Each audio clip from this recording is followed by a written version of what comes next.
Oh, ça va pas ou quoi? Oh, qu'est-ce qu'il y a, monsieur?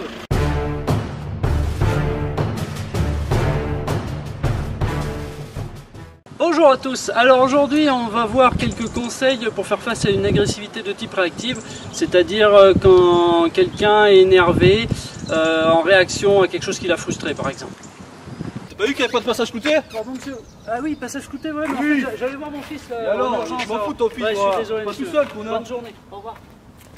Ok, donc dans ce genre de cas où l'agression n'est pas encore physique, il faut privilégier l'attitude, donc garder une certaine distance et une barrière, et puis essayer d'avoir une écoute active.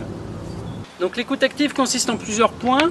Donc d'abord je vais laisser l'agresseur parler, je vais lui poser des questions pour le faire vider son sac. Alors qu'importe les insultes, je laisse passer. Mon but c'est d'essayer de le ramener à cogiter un petit peu à la raison. Donc je vais lui poser des questions, je vais reformuler ce qu'il dit, je vais lui montrer des directions pour essayer de détourner l'attention, pour faire retomber son agressivité et idéalement proposer des alternatives. Alors dans ce cas il n'y en a pas beaucoup, mais ça peut être proposer un constat dans le cas d'un accident, ce genre de choses, de manière à trouver une solution gagnant-gagnant pour les deux et que le conflit s'envenime pas au physique. Oh, tu vois pas qu'il n'y a pas de passage scooter là? Oh, bouge ta main là, bouge ta main là. Arrête, je dis là.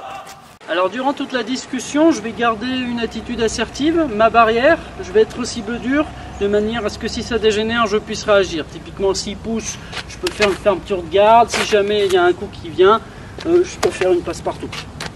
Voilà, donc à noter que tout le monde peut être concerné par ce type d'agressivité suivant son état émotionnel du moment. Vincent comme moi on peut l'être si on a passé une mauvaise journée. Il n'y a pas que des agressions stratégiques de quelqu'un qui veut vous voler quelque chose. Voilà, donc il faut privilégier le désamorçage plutôt qu'avoir à combattre. J'espère que ce conseil vous sera utile et à bientôt pour une nouvelle vidéo du Gredin de l'autodéfense. Salut! À bientôt!